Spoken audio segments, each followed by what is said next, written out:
तुम ख्वाह पैसे ज़ाया कर रहे हो रईस। ये तो अमर का पूरा हक है दूसरी शादी करने का। मैं तो बस तुम्हें ये बताना चाह रही हूँ। लेकिन अम्मी को एक ना एक दिन सच्चाई का पता तो चल ही जाएगा।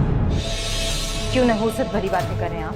कि माइंड मेकअप कर लो। अम्मा ने अमर की दूसरी शादी का। तुमने तो जैसे मेरे दिल की बात कह दी। खाला जान के इकलौते सहारे, उनकी कितनी ख्वाहिश है आपकी औलाद देखने की। जमानत नहीं होगी नौमी की, लिखवा लो मुझसे। पक्का इरादा। नाज़रीन, आप देखेंगे कि गुल अहमद को मनाकर फिर बिलाखिर किसी और डॉक्टर के पास ले ही जाती है, जहां पर वो दोबारा उसके चेकअप के बाद रिपोर्ट आती है, लेकिन वही रिपोर्ट आती है जिसकी वजह से अहमद को बहुत गुस्सा आ जाता है। अहमद कहता है कि मैंने कितनी बार कहा है मुझे जलील करना मत करो जलील, क्योंकि तुम जानती हो कि मैं बाप नहीं बन सकता, फिर क्यों तुम मेरे साथ ऐसा कर रही हो। तो वो कहती है कि अहमद, मैं ये चाहती हूँ कि आप कहीं और से इलाज करवाएं, शायद आप ये डॉक्टर नहीं सही तो कहीं और से हमें शफा मिल जाए। इस पर अमर कहता है कि नहीं बस करो, तुम मुझे क्यों इतना दुख दे रही हो। तुम पहले नहीं जानती कि मुझे कितना दुख हुआ है कि मैं आप सारी उम्र बाप नहीं बन सकता, और तुम मुझे ये कह रही हो। और एक बात याद रखो, अगर तुम वाकई तुम्हें बच्चे चाहिए तो तुम मुझसे अलग हो सकते है। कहकर वो वहाँ से बाहर आ जाता है। और वो घर जब वापस आती है तो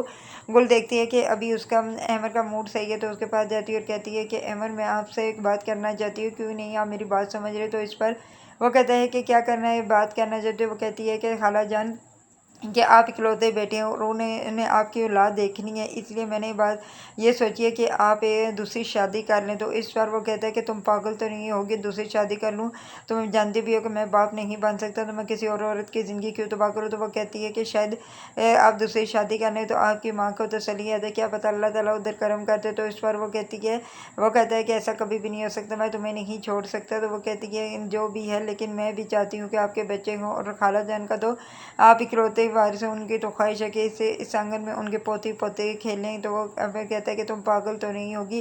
तो फिर वो आबिर आखिर कहता है कि कभी तो न कभी ये बात अम्मा को पता ही चल जानी है। तो वो कहती है मैं कोशिश करूँगी कि कभी खाला जान को ये बात ना पता चले। इधर आप देखेंगे कि सुबह होती है तो बुशरा बेगम अपने बेटे और गुल को बुलाती है भाई लोन में। जब ये तीनों लोन में बैठे हुए होते हैं तो उस पर बुशरा बेगम गुल और अहमद को कहती है कि मेरी ख्वाहिश है कि तुम दोनों के बच्चे हों, मेरे पोते पोतियाँ इस आंगन में खेलें। मुझे नहीं पता 6 महीने हो गए मैंने तुम्हें ये बात कही हुई है, लेकिन अभी तक इस पर कोई अमल दरामद नहीं हुआ। तो इस पर आगे से अहमद कहता है कि कोई अम्मा बच्चे कोई खिलौना तो नहीं है कहीं से मैं आपको ला कर दे दूँ। तो इस पर वो कहती है कि मैंने कब कहा है खिलौना, मैं तो जो कह रही हूँ तुम समझो। इस पर वो फ़ौरन बोल पड़ता है कि मैं कहाँ से लेकर, मैं तो बाप ही नहीं बन सकता। तो इस पर एकदम जैसे कि बिजली गिर पड़ती है बुशरा बेगम के ऊपर। बुशरा वहीं खामोश हो जाती है, जैसे कि सत्य में आ जाती है। जब गुल अपनी खाला के मुंह की तरफ देखती है तो वो परेशान हुई वहीं खामोश होकर बैठ जाती है। और वो अमर को इशारा करती है कि अमर ऐसा नहीं करें, ये ना हो कि आपकी अम्मी को कुछ हो जाए। अमर जब पीछे मुड़ के देखते हैं तो उसकी माँ बिल्कुल ही जैसे सत्य में आई हुई खामोश हो जाती है, लेकिन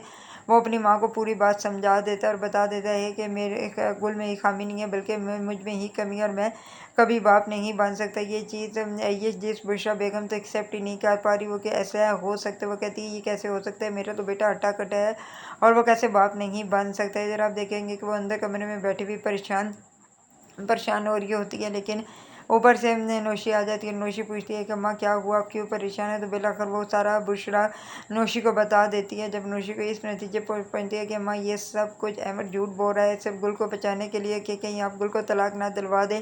इस पर वो कहती है हाँ तुम भी ये ठीक ही कह रही हो कि शायद वो गुल को बचाने के लिए ये सब कुछ कर रहा है। तो इस पर बिलाखिर वो कहती है नौशी अपनी अम्मा को मशवरा देती है कि आप क्यों नहीं अहमद की दूसरी शादी करवा देती हैं। अगर आप अहमद की दूसरी शादी करवा दें तो इस पर गुल को क्या इतराज़ होगा। इस पर बुशरा बेगम कहती है कि तुम सही कह रही हो। तो इस पर वो आगे से वो कहती है कि आप दूसरी शादी मुझसे करवाते, मैं कभी भी अमर को नहीं छोड़कर जाऊंगी, और ये जो झूठ बोल रहा है कि वो कभी बाप नहीं बन सकता, इस चीज़ का पता चलेगा। उस पर वो बुशरा बेगम कहती है कि तुम ठीक है, मैं अब अमर की दूसरी शादी करवा कर ही छोड़ूंगी। मैं देखती हूँ कि बुशरा बेगम कैसे गुल गुल बचाती है अपने मियाँ को, और वो उसको दूसरी शादी नहीं करने देती। कि इधर आप देखेंगे कि रात को जब अमर अपनी बीवी के पास बैठा हुआ होता है और उसे कहता है कि गुल मैं मुझे माफ़ कर देना, क्योंकि तुम जानते हो कि मेरे दिल में क्या बीत रही थी कि मैं गुस्से में आकर तुम्हें बहुत एक बुरा भला कह दिया है। इस पर आगे से गुल कहती है कि ऐसी कोई बात नहीं है, मैं जानती हूँ आपकी सिचुएशन इसमें से मैं भी गुजर चुकी हूँ, लेकिन अमर मैं जो कह रही हूँ आप क्यों नहीं समझ रहे। इस पर अमर कहता है कि ये मेरे हाथ जुड़े हुए, देखो गुल क्यों इस बात पर पीछे पड़ गई। तुम जानती हो कि मैं बाप नहीं बन सकता, मैं कहाँ से लेकर आऊँगी बच्चे, तुम क्यों पागल बन रही हो, क्यों दूसरी औरत की भी ज़िंदगी तबाह कर रही हो। तो इस पर गुल कहती है कि जो भी है क्या पता क्या आगे क्या लिखा हुआ है, लेकिन आप अपनी माँ की तो हालत तो देखें, उनकी तो ख्वाहिश है ना, वो कहाँ से ये ख्वाहिश पूरी करेंगे, आप तो अकेलौते उनके बेटे हैं।